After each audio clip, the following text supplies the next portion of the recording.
Excellentes conditions télévisuelles à tous, chers amis téléspectateurs, vous suivez partout dans le monde entier grâce à Aerotech TV. Composez www.aerotech.tv.com, abonnez-vous massivement et bienvenue dans votre émission, l'actualité du moment qui est toujours présentée par la vôtre Graciela Miska. Comme vous voyez très bien les lots Aerotech TV, Graciela Miska qui était sur le terrain pour faire le constat. Donc, comme le chef de l'État lui-même, il avait prononcé ces urgences de 100 jours. Le chef de l'État avait bel et bien prononcé le 100 jours, le programme de 100 jours. Le programme de 100 jours avait déjà pris fin depuis le dimanche et là nous sommes déjà au 104e jour. On va essayer un peu de prendre l'avis du public pour 100 jours. Il y a chef de l'État malgré Tozui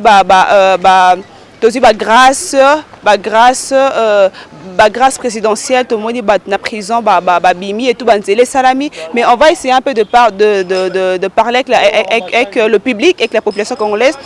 C'est d'abord vie na bango il y a 100 jours. Là, toza bel et bien na Katambora Kinshasa.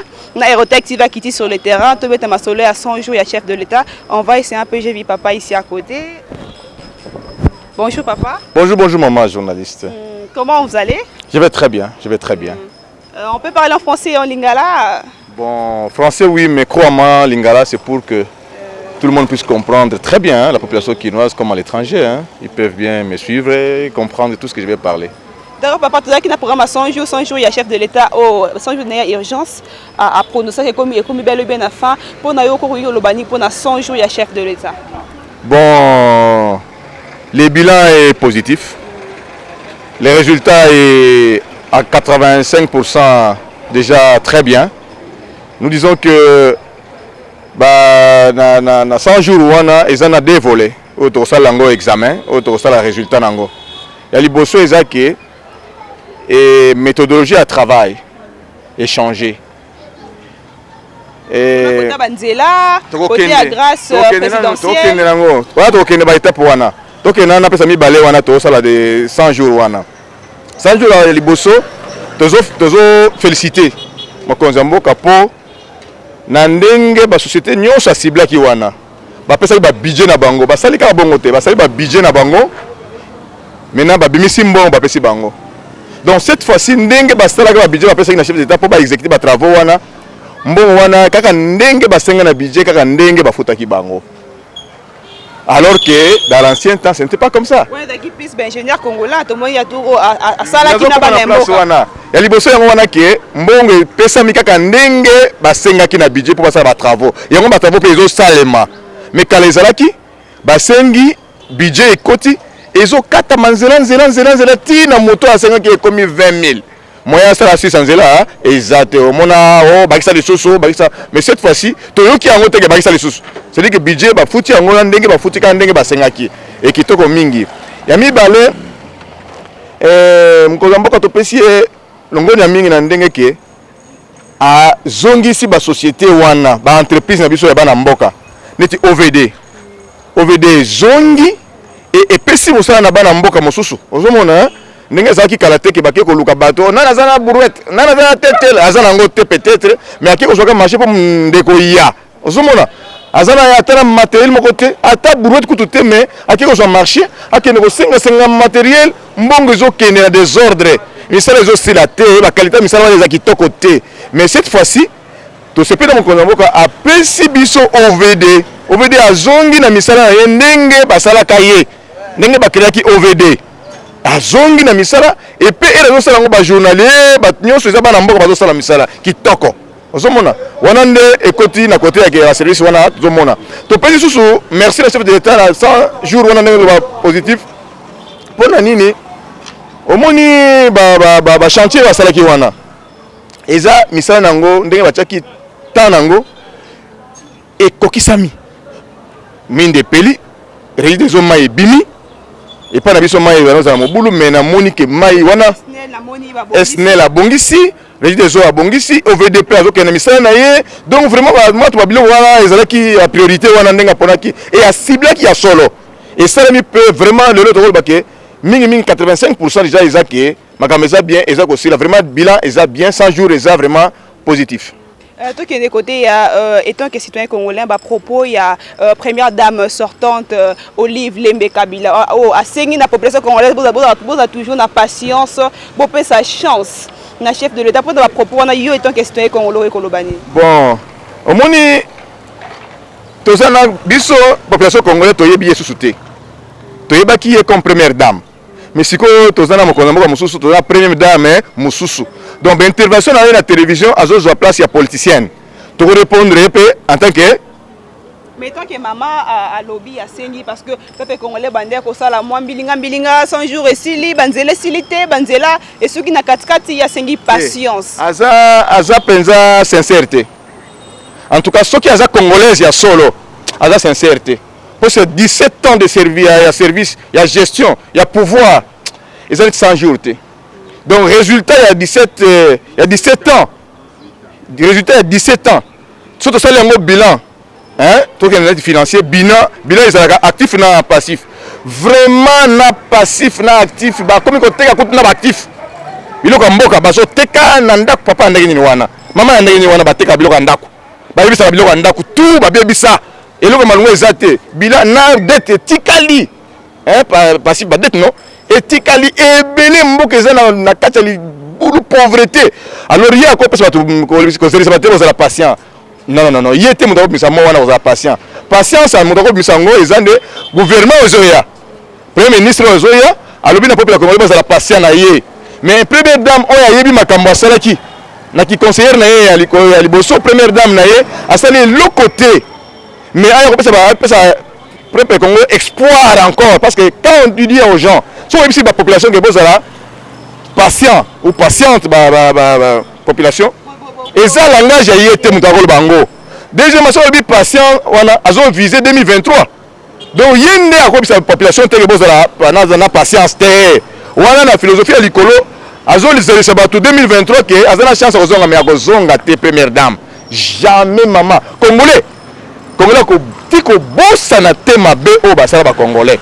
Ba ko pesa bango chance sous soutenir na deuxième 23 ata ba bimisi ba milliard na bango. Ako tiko za sous première dame te. Na oyo quand ça va la patient, ba pour ba la patient, ba zela. Non. Mais na ko accepter yé. Na eloko moko. Nandinga sengi patience vraiment. Ezate ka lobby azonga li sous première dame parce qu'il y a outé dia ko succéder à l'équipe, ma sengi peuple congolais bo pe sa passer, ça na confiance na chef de l'état parce que continuité à 100 jours ezo koma. Oui, confiance na chef de l'état. Vraiment lo bakibilo ko na zo lo ba ezama la monter. Hein? Mon ben la yé azana momo ka lo baka boto ça y est. Hier zo lo ba na confiance. Donc il te côté babilo ko na politique. Ozo mo la siko ya. Ezali département ko bozo gérer nani mutu. Pouvoir passation de pouvoir de salama. Ba ken ko paiement na ferme. Ba boko la soki bazana ilo o salate. Ba boko la banyama ba sala ba jardin. Mais ko pesa espoir na congolais. Ko lo banyoso bazala kinango. Et loko malamba ko lo ba peut-être congolais ko ndima bango lelo. Eza mon pardon. Pardon, même on a été pour le peuple congolais à Salima Mingi na mboka Congo en tant que premier conseiller à Sala et l'autre côté. Deuxièmement, na mobile na yé. En tout cas, maman na solution solo. Congolais a qui si monter ma pauvre Félix, président Félix à côté dans le pouvoir. Papa pour na kolobani pour na continuité à 100 jours à chef de l'État, ce qui moi il loba pour na continuité à il y a 100 jours à chef de l'État. Malgré badumso sous la population sous côté muso ba banzele silité boyena boye chance ni ko pesa na. Et moi 15% etikali. Gouvernement ezoya à cause ngo pe à côté si ngo ekei, c'est pas un problème. Mais to linga ke premier ministre Roya, azala premier ministre yo ke oya koyeba ke poste premier ministre eza privilège te. Nazo beta sete sikawana. Nazo linga ke na kopesa conseil na oya kozala na chance wana ko nommer à être désigné comme premier ministre nommé na président de la République. Azala muto yo akoyeba ke poste premier ministre ezali privilège te, mais ezali responsabilité ya kosala musala ya Congo pe ya bana Congo. Na kolanda vision ya chef de l'État pour na servir peuple congolais. Na beti lango cette maman na zo bisa ya solo na cosité. Soki amoni yango ki poste wana za privilège. Akomona peuple congolais la simana ye. Peuple congolais ko tala soutenir atala ki fois passé. Po gaz aux la soutenir. Manduke aux la soutenir. To kolanda ye tokolanda ye eolanda ye eya kofuta masumu ya bato baleka yango na tosi na bisi boke bayeba batia na mitema baoyo bandimi ke bazala ba premier ministre bayeba ke poste wana toyelinga moto ya koyeba ke poste premier ministre eza privilège te na RDC eza susu privilège te na RDC ekomi poste ya responsabilité et ya kotalela pe peuple et ya kolanda pe vision anani ya chef de l'état oyo ya lelo mais oyo ya kolanda libanda ya makambo na lobi akomona peuple sima na ye peuple nyonso banyokama tolinga moto oyo ndenge na lobi yo bongo. Attention maman, na remercier bino pona chaîne na bino na sepeli mingi. Merci beaucoup.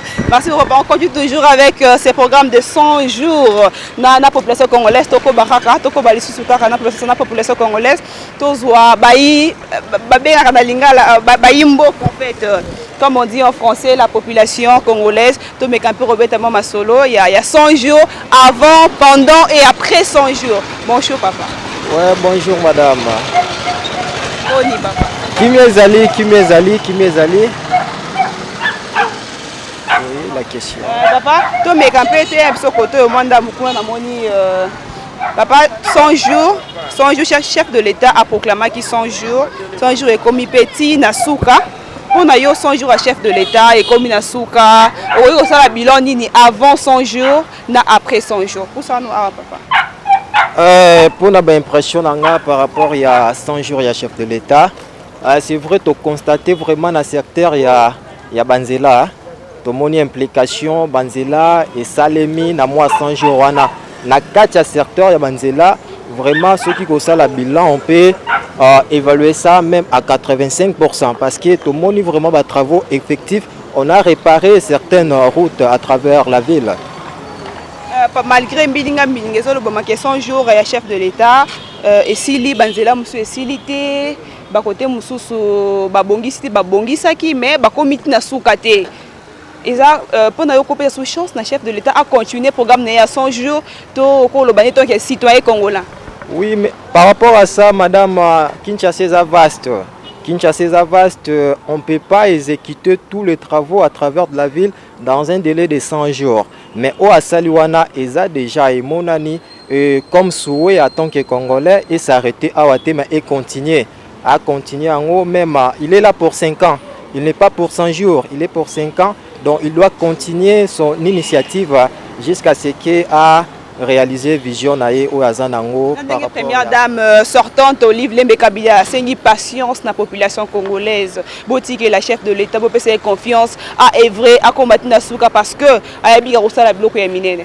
Ouais, première dame Maza congolaise comme tout le Congolais et les Congolaises. Ceux qui a pêché souhait naé pour un pays qui va payer sa chef de l'État patience à réaliser où ils allaient vision naé et Zamabete Toyambi yango maloba na ye en tant que congolaise a un droit ya kopesa souhait na ye eza point de vue na ye bon ça n'engage que elle. Et merci papa Tozoko Bakaka na population congolaise là tout de suite déjà bonjour papa. Bonjour maman. Tout le monde peut soucier le loma tobak érotective qui dit sur le terrain dans sa moi tout sur la population congolaise tout mais ko beta masolo ya 100 jours avant 100 jours pendant 100 jours na après 100 jours bilan na yo tant que citoyen congolais. Bon, merci maman pour la parole. Avant de makambo 100 jours, on a force du progrès. Tous allez aider parti à IDPS, to bunda qui to salé toutes les façons, to pèse président Félix pouvoir. Ko pèse to pèse président Félix pouvoir, peuple congolais ba Hollanda biso. 100 jours et bandaka jour président Félix a pointé serment. Wana yango 100 jours ekoki.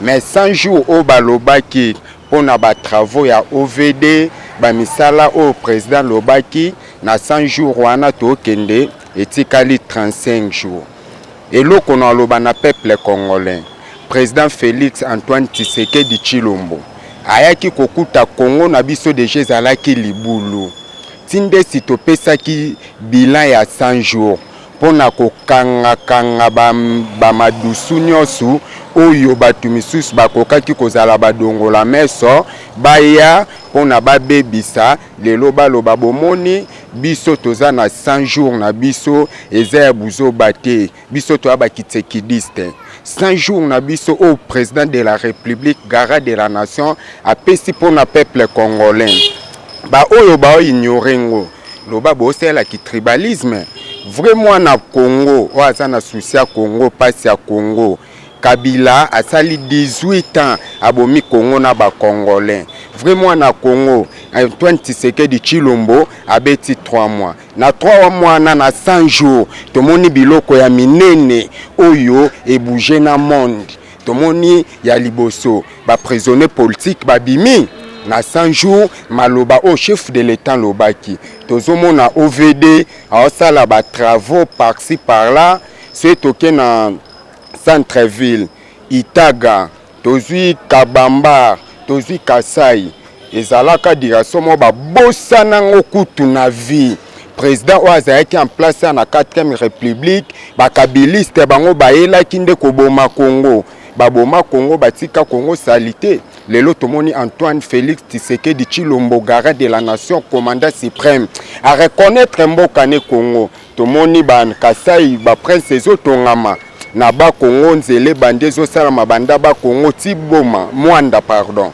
toke na ba este na Kisangani bacheli bango ba pont na Beni tomoni nyonso ezoleka bien topesa président d'État totike na maboko ya Nzambe pona yende liso ya Congo tolelaki Rwandais yeyo akei tozisko mwana mboka mama tokoboma na pona nini 100 jours peuple congolais pour la continuité, il y a 100 jours, il y a chef de l'État.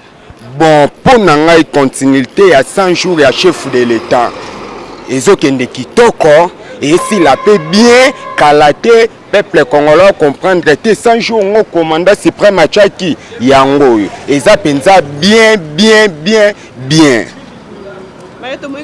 Côté à Mongafula, Namboudi, côté à Pompage, Kuna, malgré 100 jours, c'est mes bateaux Banzela, les sous bateaux, mais à quoi élargir les sous Banzela, côté à Mboudi, Kuna, malgré tout ce que mais tomoni progrès, il y a après 100 jours, et les canons peut bien, normal, chance ni recopier ça, tout le monde dédié, na président Félix Antoine Tshisekedi. Bon, et à Libosono, nous avons remercié le président Félix Antoine Tshisekedi Tshilombo. Biso tozali bana na yo ya force di progrès otobimisa ko président ya parti ya IDPS lelo tokomso président de la république talaba na no place bazali kotika biso te topesi na no eloko liboso toye biso ya titi papa lobaki le peuple d'abord FCC balobaki baza ba majorité parlementaire autorité morale ya FCC ezalaki Joseph Kabila autorité morale ya CAJ ezalaki président Félix tamba sangani basali coalition autorité morale na bango ekomi président en place yango na koyebisa président de la république peuple nyonso aotalela yo papa ndenge papa lobaki ya titi le peuple d'abord premier ministre au président kobimisa abimisa premier ministre oyo aza oiseau rare oyo oiseau rare oya kosala ke pona peuple congolais nyosu asepela kota premier ministre tobeti sete bino bandeko na biso ya FCC tosali coalition bo amitema mabe bozui sénat bozui parlement bozui gouverneur sikoyo na premier ministre bo welela pona ngai ona kokaki koloba yango wana mais na lingi lisusu na pesa bandeko na biso tu ya peuple congolais conseil pona na makambo balobi ya 100 jours 100 jours au boloba 100 jours esili 100 jours esili na jour au président de la république a pointaki serment na oyo ya 100 jours au président de la république commandant suprême Félix Antoine Tshisekedi Tshilombo garant de la nation yenda Nzambe na biso ya se na 100 jours oyo alobaki na échangeur ya misala pona misala 100 jours nano ekokite etikali 35 jours 100 jours oyo esili au jour président pointer serment bana Congo tomi imaimate to lela te tozala l'aise biloko abienza biso bato abandundu toloba mamonambwa mafula kumbundu na mutu abandundu tanga nalanda IDPS pona démocratie na état de droit ndako lalaka te moyo ebesike tangaka ezate biso toyebi président Félix ana ida kitoko pona peuple congolais surtout ba jeunesse oyo ngano to souffrir pendant 18 ans. Merci beaucoup papa déjà que ça la biso signe déjà de mon lobby merci pour na lobby à 100 jours Merci, étant que la population congolaise. Comme vous voyez très bien, Aérotech Kinshasa, grâce à la Miska, votre servante, qui sur le terrain, Kobeta Masolo, il y a avant 100 jours, pendant 100 jours, après 100 jours. Vous remarquerez très bien qu'après 100 jours, du côté Mongafula, précisément, on a barré pompage. On a pompage précisément, mais ça les a continué. 100 jours, le chef de l'État, les ont continué toujours. Ça, les macarons à rendre la population, à rendre le pays RD Congo en bijou, rendre vraiment en bijou. Là, nous sommes déjà arrivés à la fin de cette descente sur le terrain, de ce numéro. Merci infiniment à celui qui était derrière la caméra, Jonathan Swanga. Merci infiniment à toi. Merci infiniment à celui que j'appelle Jean-Paul Ikabeya, mon boss. Merci infiniment à toi. Merci infiniment à Carmel, ma consort. Merci infiniment à toi. Quant à moi, grâce à la Miska, je vous dis, restez branchés, abonnez-vous massivement, consommez Aérotech. Paris, là, je vois déjà maman Denise. Ici à Aérotech TV, l'information est à continuité. Au revoir, on se retrouve à la prochaine pour un nouveau numéro.